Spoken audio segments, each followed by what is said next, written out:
Welcome to Wheelock's Latin, chapter 38. In this chapter, we're going to be looking at the relative clauses of characteristic, as well as dative of reference and supines. So let's take a look at relative clauses of characteristic. Now, we've already learned relative clauses, and those use indicative verbs in the relative clause. However, for a relative clause of characteristic, this particular type of relative clause will describe some general characteristic of quality of the antecedent that is itself general, indefinite, interrogative, or negative, and it will use a subjunctive verb in the clause. So in other words, the specific concept or idea within the relative clause will be something rather indefinite, some quality of indefiniteness or negative about the antecedent, which is in the main sentence. And this will be indicated by the use of the subjunctive in the clause. Now you're going to recognize it again, as I just said, subjunctive verb with a very general antecedent or negative or an interrogative, etc. Now, how we translate this, the auxiliary would will often be used in translating the subjunctive verb. Also, in the main clause, you can use a phrase like the sort of or the kind of to emphasize the indefinite nature of the antecedent. Let's look at this example here. Haec est discipula quae Latinam amet. Here we have the subjunctive verb from amo, which indicates for us that we have a relative clause of characteristic. So the translation here, haec est discipula, this is a student who, quae Latinam amet, who would love Latin. So this is the kind of student who would love Latin. You could translate it that way. So it's a very generic antecedent, and we're introducing, or not introducing, but in our relative clause, we've got the subjunctive verb that indicates the relative clause of characteristic. So let's look at a couple of examples. Let's compare a relative clause of characteristic with just a regular relative clause. Here we have an example of the relative clause, hic est liber quem omnes legant. And legant, of course, is in the subjunctive mood here. So we have hic est liber, this is the kind of book, quem omnes legant, that all would read. Now let's compare this to a regular relative clause that we've already used previously, using an indicative verb in the secondary or subordinate clause. Hic est liber quem omnes legunt. Now the only thing that's changed here is the mood of the secondary verb, legunt, as opposed to legant. So it's indicative here. Hic est liber, this is the book, quem omnes legunt, that all are reading. So the indicative mood for this particular sentence indicates that this is a fact. This is what is happening. This is the book that all are reading. Everybody is reading this book. The previous example, the first example there with the subjunctive legant, tells us this is not a fact. This is not something that is actually happening. Nobody's actually reading these books. But this is the kind of book that people might read. So this is the kind of book that all would read. All right, so that is our relative clause of characteristics. Let's look at a couple more examples. Quis est qui huic credat. Quis est, who is there? Qui huic credat, who trusts this man. Crede, of course, remember, takes the dative case. That's why huic is in the dative. So who is there who trusts this man? So huic, qui huic credat is the relative clause of characteristic. Credat, of course, in the subjunctive mood. Nemo orat qui hoc sciret. Here we have sciret in the subjunctive. And so qui hoc sciret is the relative clause of characteristic. So nemo erat, there was no one, qui hoc sciret, who knew this. So those are examples of the relative clause of characteristic. So just to keep in mind that this is a clause that indicates not a fact, not something that is actually happening, but it is something that could happen based on the characteristics of the antecedent, which is, again, very indefinite or general in nature. And of course, the verb in the clause will be subjunctive mood. All right, let's move on to the dative of reference. Now, we've learned several uses of the dative so far. Let's see, we've learned the indirect object. We've looked at dative with special adjectives, dative with verbs, special verbs. So we've looked at several types of dative. Let's look at the dative of reference. It's also referred to as the dative of interest. So here's the definition of the dative of reference. It's the dative of reference indicates a person or thing to whom a benefit or advantage has been given, or it can indicate somewhat of possession, though this is similar to dative of possession, which is generally only used with the to-be verb est or esse.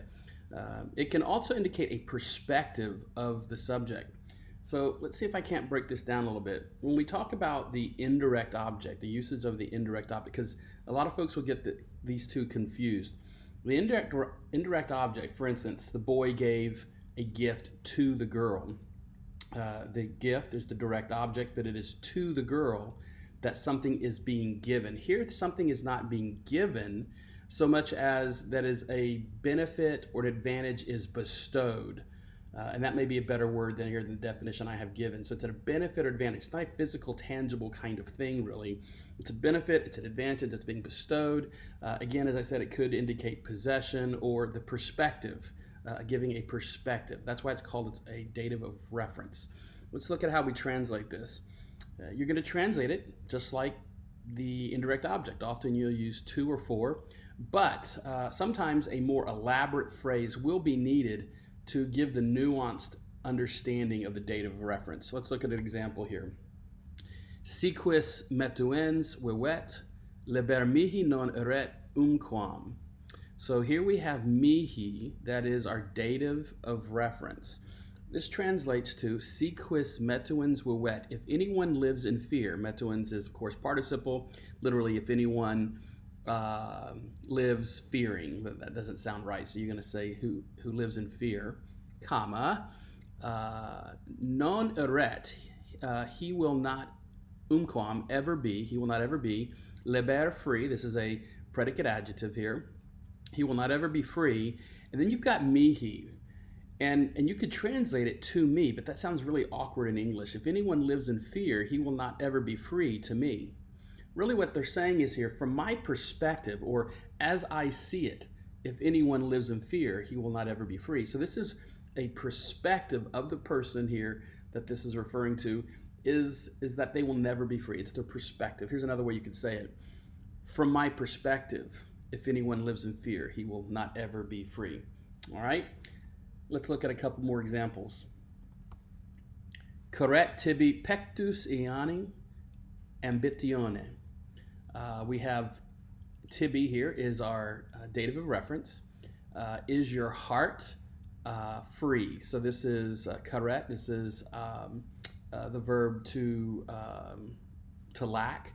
And pectus is heart, so is your heart. Now, your, don't confuse the your here with tibi. This is the inferred your. You could say is the heart, but you know it's referring to the person you're speaking to. So is your heart free from ambition? We have the ablative ambitione. We got an ani, the adjective here, vain. So is your heart free from vain ambition? And then we've got tibi here, the dative of reference, and it's to you. And essentially, are you sure? Or from your perspective, is your heart free from vain ambition? And so it's meant to be reflective of that person's perspective. Like, I want you to think about your answer here. Is your heart free from vain ambition to you in your mind? Are you sure? And so this is the dative of reference, tibi. Let's look at the next example here. Nullius culpae mihi conscius sum. So here we have sum conscius. I am conscious. Nullius culpae. I am conscious of no fault mihi. To me, I'm conscious of no fault to me, or in my own mind.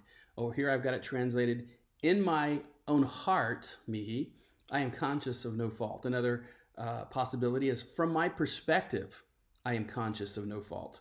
So mihi is our dative of reference. One more example. Claudia est sapiens multis. Claudia is wise. Claudia est sapiens.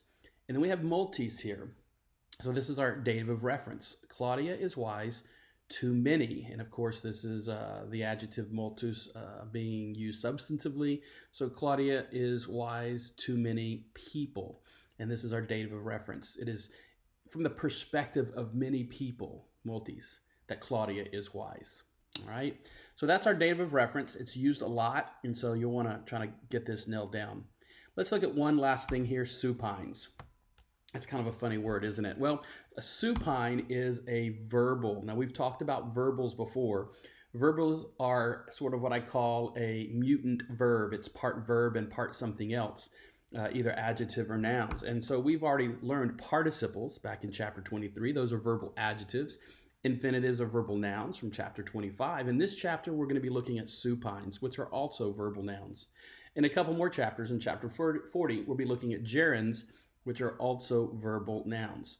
So let's take a quick look at supines. Now, a supine is, there we go, a defective fourth declension neuter verbal noun based on the same stem as the perfect passive participle with only two forms in common usage. It's the accusative and ablative singular. So this particular verbal will only be the accusative or ablative singular neuter, and it looks very similar to the, it's based off of the stem for the fourth principal part. It kind of looks like the perfect passive participle in the neuter form. It's what it looks like. But it's not, because if you remember, your participles use the usa, first and second declension endings. Here, it is not first or second declension, it is fourth declension.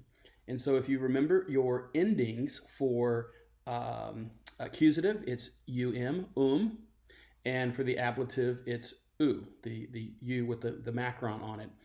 Now, it's often this the accusative form, that people mix up and think that that this is just the same thing as the fourth principal part. Excuse me, just the same thing as the perfect participle, but it's not.